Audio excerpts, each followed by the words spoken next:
KDN TV.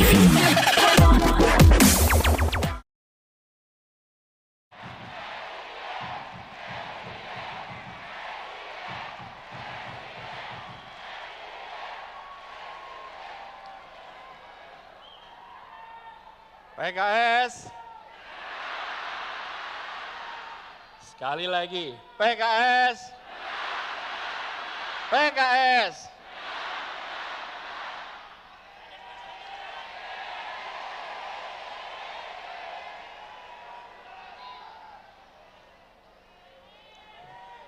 Saya baca pantun dulu boleh?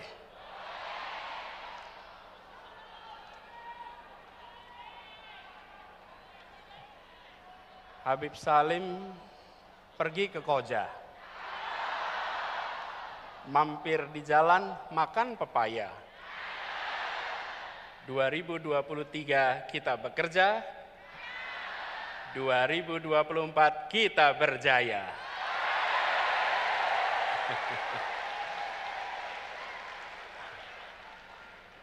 Lagi pantunnya? Lagi ya? Ustadz Saihu pergi ke Kemayoran. Pulangnya muter mampir ke Kemang. Bersama dengan koalisi perubahan, biiznillah kita pasti menang.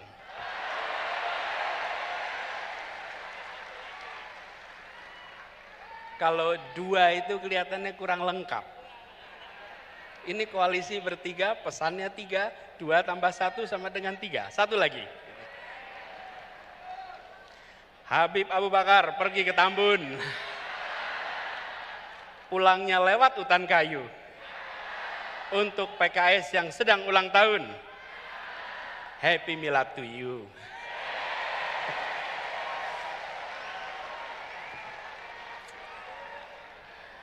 Yang saya hormati, yang kita hormati, yang kita muliakan orang tua kita, Wakil Presiden Republik Indonesia ke-10 dan ke-12, Bapak Muhammad Yusuf Kalla.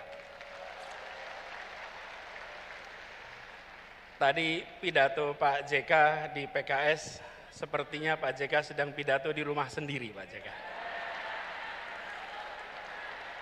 Tidak pidato sebagai tamu, tapi pidato sebagai orang tua yang berada di rumahnya sendiri. Habib Salim mengantarkan menjadi sebuah rangkaian yang tepat, urutan yang tepat. Insya Allah beliau selalu sehat, dipanjangkan umurnya, dan terus menjadi penjuru bagi kita semua. Yang saya hormati, saya muliakan, yang kita semua sayangi, Ketua Majelis Syuro Partai Keadilan Sejahtera, Habib Dr. Salim Segaf Al-Jufri, para Wakil Ketua Majelis Syuro, Bapak Dr. Hidayat Nur Wahid, Bapak Dr. Muhammad Sohibul Iman, Bapak Dr. Ahmad Heriawan, Bapak Dr. Andes Suharna Surapranata, yang saya hormati Sekretaris Majelis Syuro, Ustadz Muhammad Sauki, yang saya hormati Ketua Majelis Pertimbangan Pusat, Bapak Dr. Suswono, Ketua Dewan Syariah Pusat, Kiai Haji Muslih Abdul Karim, yang saya hormati Presiden PKS, Bapak Haji Ahmad Saihu, yang saya hormati Sekjen PKS, Habib Abu Bakar Al-Habsyi, yang saya hormati Bendahara Umum PKS, Bapak Haji Mahfud Abdurrahman, yang saya hormati Ketua Mahkamah Partai, Kiai Haji Surahman Hidayat, Ketua Fraksi PKS, Bapak Dr. Jazuli Juwaini, dan seluruh anggota DPR RI dari PKS. Yang saya hormati Ketua Fraksi PKS, Bapak Insinyur Tifatul Sembiring, beserta para anggota MPR PKS dan Ketua Dewan Penasehat, Ketua Dewan Pakar, Profesor Dr. Iwan Prayitno bersama anggota. Yang saya hormati, yang saya banggakan, Ketua Umum Partai Demokrat, Bapak Mas Agus Harimurti Yudhoyono, Pak Sekjen beserta keluarga besar Partai Demokrat yang hadir di sini, boleh beri tepuk tangan kepada mereka. Yang saya hormati perwakilan pimpinan Partai Nasdem, Bapak Ahmad Ali yang tadi bersama kita. Yang saya hormati juga Ketua DPR RI yang dalam hal ini diwakili oleh Dr. Ahmad Basarah. Para kepala daerah dan wakil kepala daerah PKS dari seluruh Indonesia yang hadir bersama kita. Para ketua bidang dan badan DPP PKS, para wakil sekjen, wakil bendum, dan seluruh staf, kantor kepala staf, presiden, para ketua MPW, ketua DSW, ketua DPW, para pengurus, struktur anggota dan simpatisan PKS, dan seluruh keluarga besar PKS, para ketua dan anggota unit pembinaan, para tamu undangan, hadirin saudara-saudara sekalian sebangsa setanah air. Assalamualaikum warahmatullahi wabarakatuh.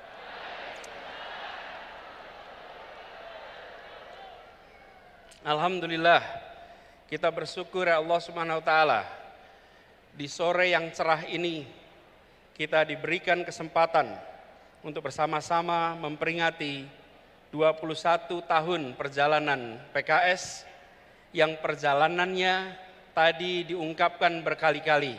PKS telah menjadi salah satu partai yang bisa dijadikan teladan dalam berdemokrasi.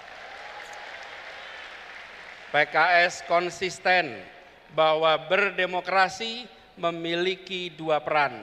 Ada masa berperan di dalam pemerintahan dan ada masa berperan di luar pemerintahan. PKS menjalankan itu dengan konsisten. Karena itulah ini bisa menjadi contoh. 21 tahun adalah masa yang pendek untuk usia sebuah organisasi. Masih panjang perjalanan ke depan. Mempesona ditulis hari ini itu penting, tapi mempesona ketika ditulis para sejarawan itu jauh lebih penting. Dan PKS memberikan dokumen kepada para sejarawan nanti sebagai partai yang konsisten memainkan perannya ketika berada di dalam pemerintahan, kontributif, ketika di luar pemerintahan, konstruktif. Ini adalah satu peran yang luar biasa yang dimainkan oleh PKS. Dan peringatan kali ini seperti tadi disampaikan oleh Beb Abu, Pak Sekjen, bahwa seharusnya diselenggarakan April, tapi karena jadwal dan lain-lain jadi dilaksanakan di bulan Mei. Dan ini bersamaan, pilihannya adalah 20 Mei. 20 Mei ini bersamaan dengan 115 tahun momen kebangkitan nasional. Karena itu di dalam kesempatan ini izinkan kita juga menengok pada perjalanan bangsa bahwa momen kebangkitan nasional 115 tahun yang lalu adalah momen di mana kita bangkit. Perlawanan yang dulu lokal, yang dulu fisik menjadi perjuangan yang terkoordinir dengan kekuatan intelektual, dengan kekuatan politis, dan memiliki identitas kebangsaan yang kuat. Momen kebangkitan nasional adalah awal dari perjuangan menuju kemerdekaan. 37 tahun kemudian kita meraih kemerdekaan. Dan ini adalah kesempatan hari ini untuk kita reflektif. Ketika kita bergerak ke depan di hari kebangkitan nasional, kita harus ingat bahwa kita pernah bangkit, tapi tidak ada jaminan bahwa bangkit itu artinya terus-menerus menjadi kuat. Bangsa-bangsa di seluruh dunia ada masa mereka bangkit, membesar, ada masa mereka bangkit, pelan-pelan turun, bahkan gagal. Di berbagai tempat di seluruh dunia. Karena itu momen ini, di saat ulang tahun PKS, bersamaan dengan momen kebangkitan nasional, mari kita tengok bangsa ini harus bisa bangkit lebih kuat. Sambil kita lihat pelajaran dari bangsa-bangsa di seluruh dunia. Ribuan tahun sejarah sudah mencatat bangsa yang bangkit dan bangsa yang kemudian negaranya hilang. Ada sebuah buku berjudul Why Nations Fail, Mengapa Negara Gagal. Studi ini bukan studi teoritis, studi ini adalah mengumpulkan berbagai peristiwa, mengambil hikmahnya, apa yang harus kita perhatikan supaya kita terus bisa bangkit ke depan. Dan di antara tanda-tanda mengapa gagal, mengapa kemunduran adalah dua unsur utama, institusi politik dan institusi ekonomi. Ketika institusi politik, institusi ekonomi itu bersifat ekstraktif, memeras, maka pelan-pelan negaranya akan turun.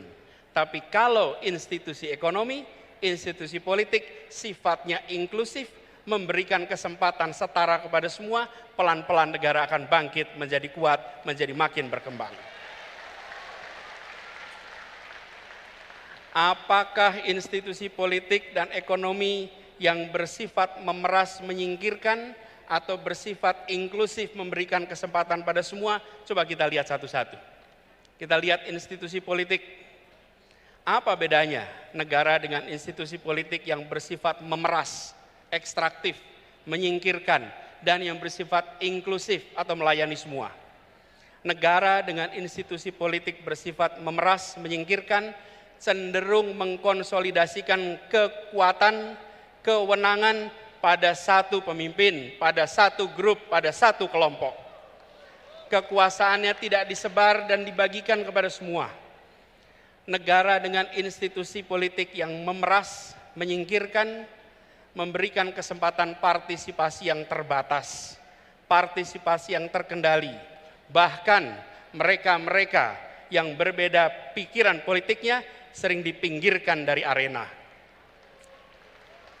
Negara dengan institusi politik yang memeras, menyingkirkan ini sering tidak mengindahkan etika, sering tidak mengindahkan aturan hukum. Bahkan peraturan bisa ditekak-tekuk, bisa diterapkan setelah tebang pilih, dan seringkali dibuat hanya untuk menguntungkan mereka yang sedang berada di dalam lingkar kekuasaan. Mudah-mudahan tanda-tanda seperti ini tidak ada di negeri kita. Ada apa tidak? Ada yang merasakan? Jangan sampai ada. Karena itu tanda-tanda bukan menuju kesuksesan. Dan sebaliknya, negara dengan institusi politik yang bersifat melayani semua, yang menjunjung tinggi pilar demokrasi, yang memberikan kewenangan kepada cabang-cabang pemerintahan agar saling mengawasi, saling menyeimbangkan. Negara yang seperti ini akan kita saksikan tanpa konflik kepentingan. Misalnya, yang seperti ini tidak ada market player yang sekaligus regulator. Kalau pedagang, pedagang saja. Jangan pedagang sekaligus pejabat, sekaligus pembuat aturan. Apalagi membuat aturan yang terkait perdagangan yang dibuatnya. Dan juga tidak kemudian serba rangkap jabatan, apalagi rangkap jabatan yang bertumpuk-tumpuk. Juga memastikan meritokrasi berjalan dalam pemerintahan, bukan memberikan keistimewaan pada keluarga. Negara dengan institusi politik yang melayani ini cenderung menjunjung tinggi tegaknya rule of law. Sehingga yang dilakukan adalah memperkuat cabang-cabang hukum agar independen, agar terbebas dari intervensi politik, agar transparan dalam setiap pengambilan keputusan.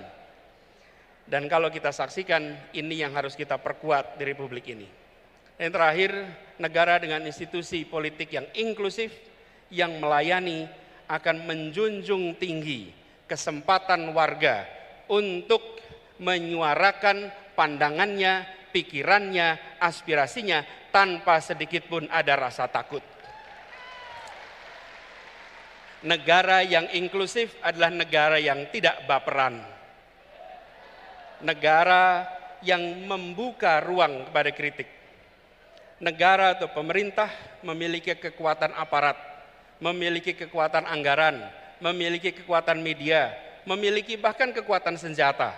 Yang dimiliki oleh rakyat adalah gagasan, aspirasi, dan kata-kata. Jangan sampai satu hal yang dimiliki oleh rakyat, kata-kata, itu pun dilarang untuk diartikulasikan. Izinkan kata-kata rakyat bisa muncul ke permukaan. Karena itu bila saat ini ada pasal-pasal yang dikenakan kepada mereka yang mengungkapkan pendapat, maka ke depan kita perlu justru pasal-pasal dalam undang-undang kita, dalam peraturan kita yang secara tegas dan eksplisit melarang persekusi atas kebebasan berpendapat.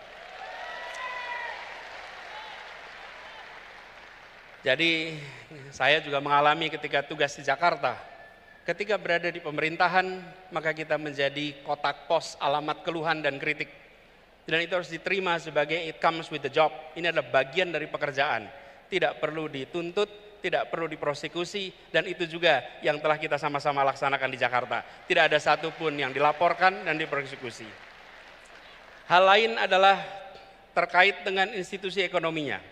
Negara dengan institusi ekonomi yang bersifat ekstraktif atau memeras, cenderung membatasi akses, membatasi kesempatan ekonomi dan sumber daya finansial hanya kepada sebagian kalangan. Mereka yang berada dalam lingkar kekuasaan saja, mereka yang dekat lingkar kekuasaan saja.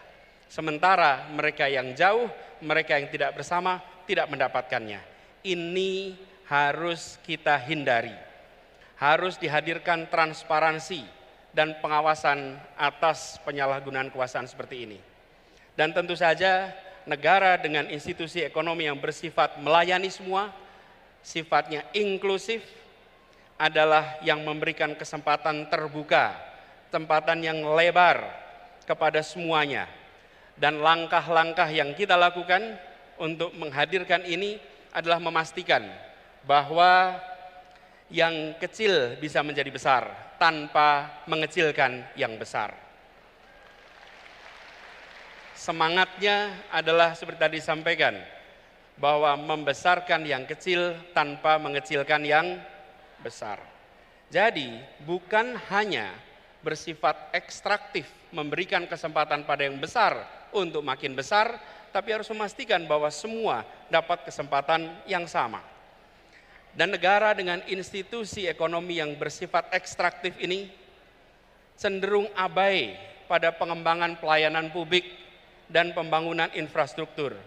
Sebaliknya, yang inklusif cenderung untuk melayani semua. Kalau kita bicara infrastruktur, tadi sudah disampaikan juga, alhamdulillah kita lihat banyak pembangunan infrastruktur besar di zaman pemerintahan sekarang ini. Kita ambil contoh pembangunan jalan, tadi juga disampaikan pembangunan jalan. Media, ada tim jurnalis dari media Kata Data, ini mengumpulkan datanya. Izinkan saya kutip di sini. Pemerintahan kali ini berhasil membangun jalan tol terpanjang dibandingkan periode-periode sebelumnya. 63% dari seluruh jalan tol berbayar yang ada di Indonesia itu dibangun di era pemerintahan sekarang. Sepanjang 1.569 km dari total 2.499 km. Itu adalah jalan berbayar. Sedangkan jalan yang tak berbayar, yang digunakan oleh semua secara gratis, yang menghubungkan mobilitas penduduk dari sudut-sudut desa ke perkotaan, yang membawa produk-produk pertanian, produk perkebunan, produk perikanan dari sentra-sentra tempat mereka dihasilkan ke wilayah-wilayah pasar, baik jalan nasional, jalan provinsi ataupun jalan kabupaten, terbangun 19.000 km di pemerintahan ini. Kalau coba saya bandingkan dengan pemerintahan 10 tahun yang lalu. Di zaman Presiden Pak SBY, jalan tak berbayar yang dibangun adalah sepanjang 144.000 atau 7,5 kali lipat. Bila dibandingkan dengan jalan nasional, di pemerintahan ini membangun jalan nasional sepanjang 590 km. Di era 10 tahun sebelumnya 11.800 km. 20 kali lipat. Kita belum bicara mutu, kita belum bicara standar dan lain-lain. Ini bicara panjangnya. Kedua infrastruktur ini jelas diperlukan sama-sama. Tapi yang perlu kita perhatikan di sini adalah bahwa keberpihakan ketika bicara institusi ekonomi memberikan kesetaraan kesempatan kepada semuanya. Kita perlu memikirkan ke depan institusi yang inklusif, infrastruktur yang menunjang keseharian. Air saja misalnya, hari ini kita punya air di sini. Susenas 2019 menunjukkan 38% penduduk Indonesia menggunakan air dalam kemasan sebagai sumber air minum.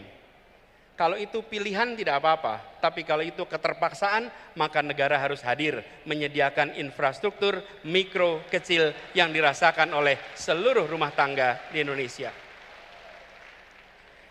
Kalau kita lihat datanya, sumur ada 21%, pompa air 16%, pipa hanya 10%. Ke depan kita perlu membangun institusi ekonomi inklusif yang memang belum tentu megah untuk difoto.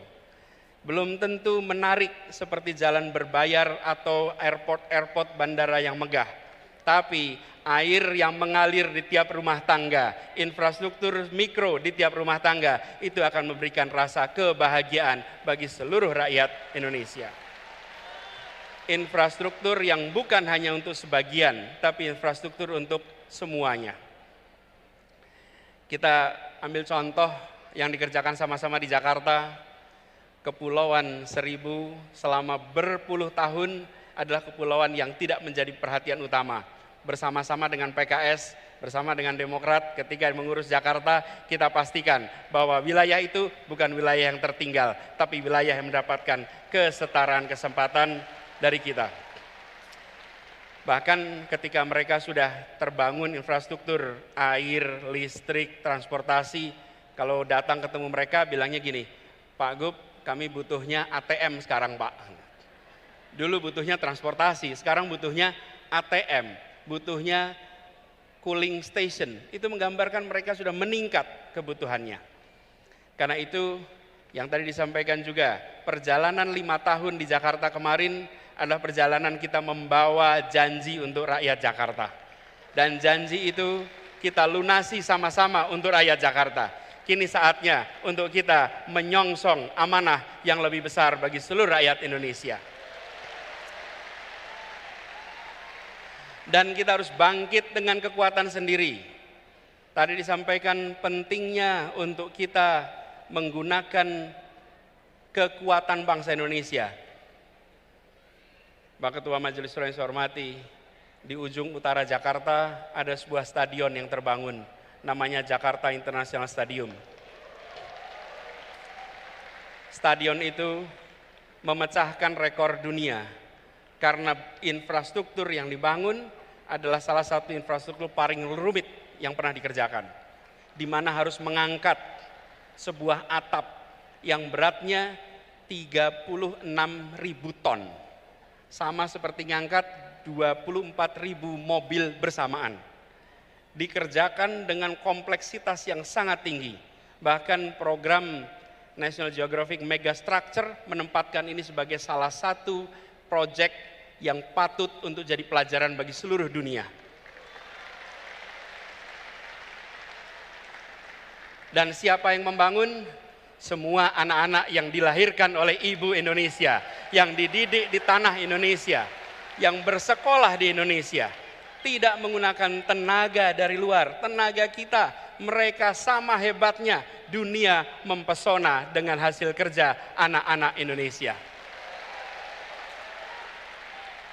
Kita teruskan pesan ini ke depan, bahwa momen kebangkitan, momen ulang tahun ini harus kita jaga sebagai momen untuk kita berdikari, untuk kita bertekad, memperjuangkan perubahan, yang dalam pesan dari Ketua Majelis Suro tadi, bahwa perubahan yang kita lakukan adalah perubahan yang lengkap, di mana ada hal yang diteruskan, ada hal yang dikoreksi, ada hal yang ditambahkan, dan ada hal yang belum berhasil yang harus dihentikan. Itu adalah perubahan yang komprehensif.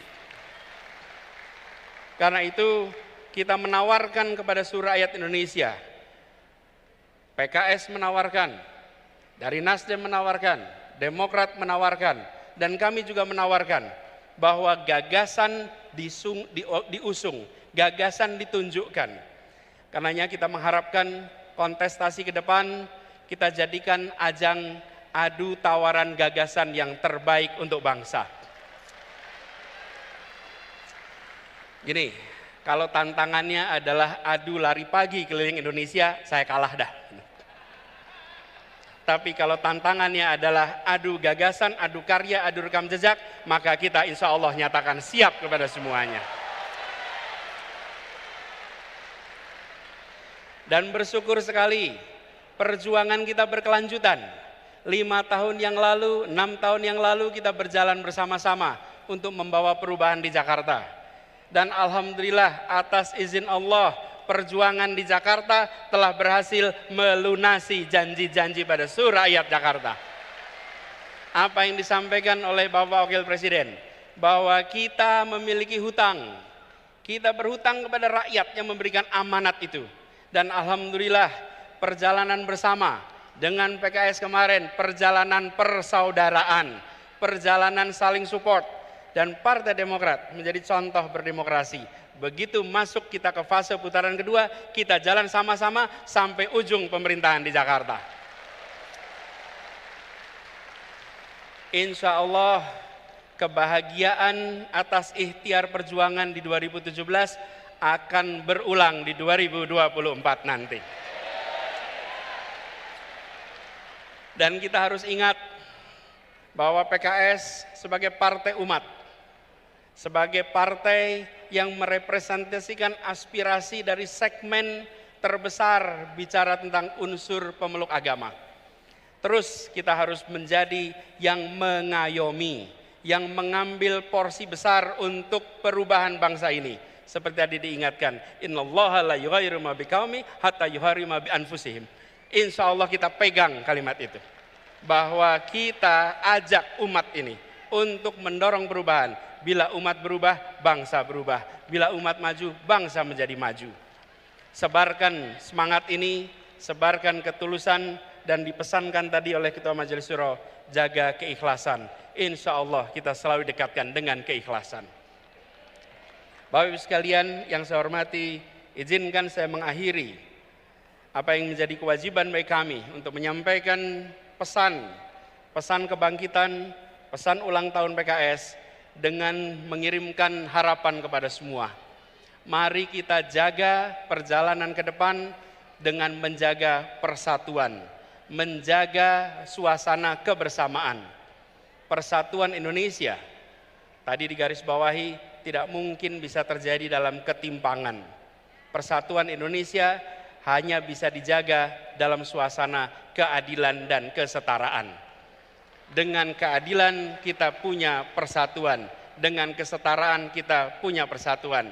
Mari kita pulang dari peringatan 21 tahun PKS, 115 tahun kebangkitan nasional dengan membawa pesan, kami hadir untuk menghadirkan keadilan sosial bagi seluruh rakyat Indonesia.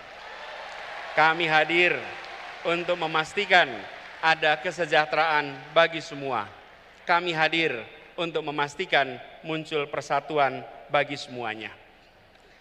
Izinkan kami menutup dengan sebuah pantun. Pantun ya. Bangkit serempak satu tujuan. Mantapkan cita perjuangan bersama. Mari bersatu ciptakan perubahan. Wujudkan keadilan Indonesia sejahtera.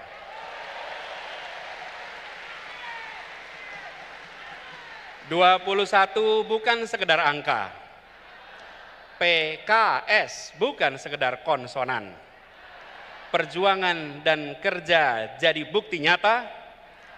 PKS terus menjadi partai idaman. Terima kasih, kurang lebih mohon dimaafkan. Assalamualaikum warahmatullahi wabarakatuh.